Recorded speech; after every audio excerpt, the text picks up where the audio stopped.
কে ভাঙলো ধানমন্ডির এই ৩২ নম্বর বাড়ি? শেখ মুজিবুরের স্মৃতি কে ভাঙলো?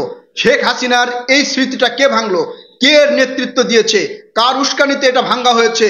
কি কারণে ভাঙ্গা হলো? অপরাধ করেছে শেখ হাসিনা। ৩২ নম্বর বাড়ি তো আর কোনো অপরাধ করেনি, কেন এটা উস্কিয়ে দিয়ে ভাঙ্গা হলো? কে ভেঙেছে তাদের ছবি তুলে রাখুন, তাদের ভিডিও করে রাখুন। ভবিষ্যতে এদের তীব্র ব্যবস্থা নেওয়া হবে। এইটা ভাঙ্গার পিছনে একমাত্র নায়ক পিনাকি ভট্টাচার্য। এই পিনাকি ভট্টাচার্য ইলিয়াসের লাইভে এসে বলেছে যে বুলডোজার পাঠিয়ে দেওয়া হয়েছে। এই পিনাকি ভট্টাচার্য বিদেশের মাটিতে বসে এই বাংলাদেশে অস্থিতিশীল পরিস্থিতি সৃষ্টি করার চেষ্টা করতেছে। চিন্তা করেন এই পিনাকি ভট্টাচার্য কি শুরু করেছে। পিনাকি ভট্টাচার্যের কারণে আজ ধানমন্ডি ৩২ নম্বর ভাঙ্গা হলো। সরকারি বাসভবন কেন ভাঙ্গা হলো? কি কারণে ভাঙ্গা হলো? এর তীব্র প্রতিবাদ এবং বিচার করা হবে একদিন। অবশ্যই এর বিচার হবে। সেই বিচার করবে কে, কারা করবে, কিভাবে করা হবে, তার বিস্তারিত আপনাদেরকে বলছি। পিনাকি ভট্টাচার্য বিদেশে থেকে এরকম ছাত্রদেরকে উস্কিয়ে দিয়ে এই ধরনের শেখ হাসিনার প্রতীক দেশের সম্পদ ৩২ নম্বর বাড়ি সেটা কিন্তু ভেঙে ফেলা হয়েছে। আর এটা ভাঙ্গার পিছনে একমাত্র মহানায়ক হিসেবে কাজ করেছে হচ্ছে পিনাকি ভট্টাচার্য। কারণ পিনাকি ভট্টাচার্য এর আগে বিভিন্ন ভিডিওতে বলেছে যে ৩২ নাম্বার গুড়িয়ে দেওয়া হবে, ৩২ নাম্বার রাখা হবে না। এই ধরনের উস্কানিতে কিছু কিছু ছাত্ররা এসে এই কাজগুলো করতেছে। চিন্তা করেন বাংলাদেশের একটা সম্পদ ৩২ নাম্বার বাড়ি। সেই ৩২ নাম্বার বাড়িতে বাংলাদেশের বঙ্গবন্ধু শেখ মুজিবুর রহমান ছিল, যে স্বাধীনতার ঘোষণা দিয়ে বাংলাদেশকে স্বাধীন করেছে। সেই বঙ্গবন্ধুর স্মৃতি এইটা, শেখ হাসিনার স্মৃতি এটা। শেখ হাসিনা অপরাধ করতে পারে, ৩২ নাম্বার কিন্তু অপরাধ করে নাই। তাহলে এই ৩২ নাম্বারের বাড়ি কেন ভাঙ্গা হলো? কার উস্কানিতে ভাঙ্গা হলো? কে কে ভেঙেছে? আপনারা তার ভিডিও করে রাখেন, তার ভিডিও রাখেন এবং যে উস্কানি দিয়েছে তাকে চিনে রাখেন, তার ভিডিও করে রাখেন। ব্যবস্থা কিন্তু নেওয়া হবে। প্রিয় দর্শক, এতক্ষণ যে কথাগুলো শুনলেন বা যেটা বললাম, এইটা কিন্তু এখন বলা শুরু করবে বাম্বু কিছু সুশীলেরা আছে। বাম্বু সুশীল, এই যে ইউটিউবার, আমিও তো ইউটিউবার, যদিও আমি সাংবাদিকতা করি। এই যে কিছু ইউটিউবার আছে বা হচ্ছে কিছু সাংবাদিক পাওয়া যাবে, কিছু বাম্বু সুশীল পাওয়া যাবে, তারা কিন্তু এখন এই কথাগুলো বলা শুরু করবে যে শেখ হাসিনা তো অপরাধ করেছে, ৩২ নাম্বার তো অপরাধ করে নাই, সেই স্মৃতি কেন ভাঙ্গা হলো, বা হচ্ছে এটা সরকারি সম্পদ কেন ভাঙ্গা হলো, এটা অবশ্যই উশৃঙ্খল। আমি কিন্তু কয়েকটা ভিডিও দেখেছি, নাম বললাম না, এরপর থেকে নাম বলবো। মানে এই বাম্বু সুশীল গুলো এখন সুশীলতা দেখানো শুরু করবে, যেটা কেন ভাঙ্গা হলো, কি কারণে ভাঙ্গা হলো। আবারও ছাত্র জনতা মানে উস্কে দেওয়া হচ্ছে। এই ৬ মাস পার হয়েছে, ৬ মাস পার হয়েছে। এই ৬ মাসে এই যে ছাত্র জনতার বুকে গুলি চালিয়ে নির্বিচারে যে হত্যা করা হয়েছে, তার কি বিচার করা হয়েছে? কি বিচার করেছেন? মানে ছাত্ররা আবার মাঠে নামবে, আবারও তখন একটা একটা করে বিচার করবেন, তাই না? আর এই বাম্বু সুশীলগুলো মানে এখন দেখবেন, পত্রিকায় দেখবেন বা সোশ্যাল মিডিয়ায় দেখবেন, ইউটিউব ফেসবুকে দেখবেন, এসে কেন ভাঙ্গা হলো, এইটা কি কারণে ভাঙ্গা হলো, আসলে এটা ভাঙ্গা কতটা ন্যায্য হয়েছে, মানে ঘুরিয়ে পেঁচিয়ে এমন কথা বলবে, তখন মনে হবে যে এরা হচ্ছে মানে ঠিক কথাই বলছে, ঘুরিয়ে পেঁচিয়ে বলবে। শেখ মুজিবুর রহমানকে আমিও ভালোবাসি, শেখ মুজিবুর রহমানকে ভালোবাসি ততদিন পর্যন্ত যতদিন পর্যন্ত তার ক্ষমতার লালসা ছিল না। ক্ষমতায় বসে যে বাকশালী প্রতিষ্ঠা করেছিল, ক্ষমতায় বসার পর যে মানুষের একটা বাক স্বাধীনতা কেড়ে নিয়েছিল, রক্ষী বাহিনী তৈরি করেছিল, রক্ষী বাহিনীর ইতিহাস কম বেশি আপনারা সবাই জানেন। আমি শেখ মুজিবুর রহমানকে ১৯৭১ সালের যেই পর্যন্ত তিনি বাংলাদেশে এসে ক্ষমতা দখল করে নিজেকে স্বৈরাচারী বানাইছে, তার আগ থেকে শেখ মুজিবুর রহমানকে ভালোবাসি। কিন্তু যখন থেকে শেখ মুজিবুর রহমান স্বৈরাচারী প্রতিষ্ঠা করেছে, তখন থেকে শেখ মুজিবুর রহমানকে আর ভালোবাসি না।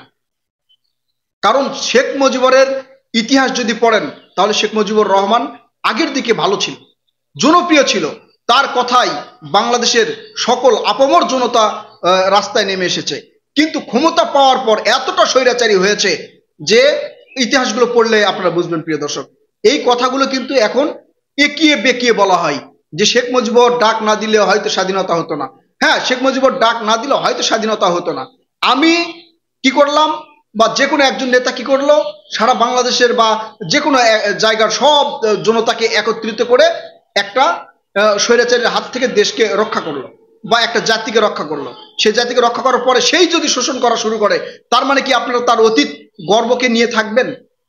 আপনার বুকে যদি ছুরি চালানো হয়, আপনার মুখের খাবার যদি কেড়ে নেওয়া হয়, আপনার বাক স্বাধীনতা যদি কেড়ে নেওয়া হয়, তাহলে তার আগের যে চরিত্র, সেই চরিত্রের উপর তাকে ভালোবাসবেন? অবশ্যই না। শুধু শেখ হাসিনা নয়, শুধু এই 32 নাম্বার নয়, এই আওয়ামী লীগের যতগুলো স্থাপনা রয়েছে, আওয়ামী লীগের নাম নিয়ে যতগুলো কার্যক্রম রয়েছে সবগুলো বন্ধ করা উচিত আমি মনে করি। এই যে ছাত্র জনতার বুকে গুলি চালিয়ে এত লোককে হত্যা করে, গুম করে, খুন করে, আয়নাঘর তৈরি করে, এই যে বিরোধী দলের উপর দমন পীড়ন করে যেই স্বৈরাচার প্রতিষ্ঠা করেছে শেখ হাসিনা, তার জন্য আপনারা বিন্দুমাত্র তার মধ্যে কোনো অনুতপ্ততা দেখেছেন? কোন কেন্দ্রীয় নেতা একটা মানে অনুতপ্ত হয়েছে? তারা কি এসে বলেছে যে ক্ষমা চেয়েছে বা ভুল হয়েছে, এটা কি চেয়েছে? বা কারা এর সাথে জড়িত, অপরাধ আমরা এতটা করতে চাইনি, বা কেউ এগুলো উস্কে দিয়ে করেছে, বা কোনো মানে বিদেশি শক্তির ভয়ে এগুলো করা হয়েছে, এ ধরনের কোনো দেখেছেন, কোনো কথাবার্তা দেখেছেন? বলতে পারবে না, কারণ শেখ হাসিনাকে যে নাচিয়েছে সেই জায়গায় তো শেখ হাসিনা গিয়ে বসে আছে। পৃথিবীর কোনো দেশ তাকে জায়গা দেয় নাই, পৃথিবীর কোনো দেশ কিন্তু শেখ হাসিনাকে জায়গা দেয় নাই, একমাত্র ইন্ডিয়া ছাড়া। ইন্ডিয়া থেকে কোথাও যেতে পারতেছে না শেখ হাসিনা, কোনো দেশে নয়, ছোট বড় কোনো দেশে কিন্তু সে যেতে পারতেছে না, কারণ শেখ হাসিনার স্বৈরাচারী শাসন পুরো বিশ্ব জানে। আল জাজিরার রিপোর্টে পুরো বিশ্ব কিন্তু দেখেছে শেখ হাসিনার শাসন। তাই এই শেখ হাসিনাকে 6 মাস সময় দেওয়া হয়েছিল, পুরো জাতি 6 মাস সময় দেওয়া হয়েছিল। আমার চ্যানেলে দেখবেন আমি ইন্টারভিউ নিয়েছিলাম, যখন দ্রব্যমূল্যের দাম একটু বৃদ্ধি পেয়েছিল তখন কিন্তু লোকজন বলা শুরু করেছিল যে আমরা হচ্ছে আওয়ামী লীগের সময়ই ভালো ছিলাম। এখন সবকিছুর দাম বৃদ্ধি, এই যে দাম, সবকিছুর দাম যে বৃদ্ধি হয়েছিল কার কারণে? রিজার্ভ 48 বিলিয়ন ডলারের রিজার্ভ কিভাবে 20 বিলিয়নে আসে? এখন বিভিন্ন ধরনের সুশীল পাবেন, তারা হচ্ছে একিয়ে বেঁকিয়ে বিভিন্ন টক শোতে, সোশ্যাল মিডিয়ায় এসে, টেলিভিশনে কিন্তু কথা বলবে। তারা বলবে কি দরকার ছিল এটা ভাঙ্গা, এটা তো দেশের সম্পদ, এটা তো জাতীয় সম্পদ, এটাকে এইভাবে না করে এইভাবে করা উচিত ছিল, এইভাবে করা উচিত ছিল। এই সকল বাম্বু সুশীল যেগুলো আছে, এদের জন্য বর্তমান দেশের এই অবস্থা।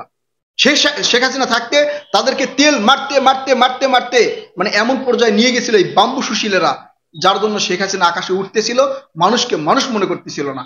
তাই 32 নাম্বার হোক, 36, 38, মানে যত নাম্বারই হোক, এই যে গণভবন থেকে শেখ হাসিনার যেমন 32 নাম্বার চুরি করা হয়েছিল, 32 নাম্বার না 36 নাম্বার আমি জানি না, কেউ খারাপ মনে করে নেবেন না, এই যে সেই 32 নাম্বার কিন্তু এখন ভাঙ্গা হলো, একবার ঘুরিয়ে দেওয়া হলো।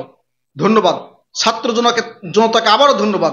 যতদিন পর্যন্ত শেখ হাসিনা সহ যারা এই গুম খুম গুণ মানে আয়নাঘরের টানাঘর সহ লুটপাট, ব্যাংক লুটতরাজ এগুলো সহ যত অপরাধে এরা যুক্ত ছিল, এই যুক্ত থাকার যে বিচার, গণহত্যার যে বিচার না হবে ততদিন পর্যন্ত শেখ হাসিনার কোনো কার্যকলাপ, আওয়ামী লীগের তো কোনো কার্যকলাপ, লিফলেট বিতরণ তো দূরের কথা, কোনো স্লোগান যেন দিতে না পারে সেই ব্যবস্থা করতে হবে। ধন্যবাদ প্রিয় দর্শক, অবশ্যই আপনাদের মূল্যবান মতামত কমেন্ট করে জানাবেন।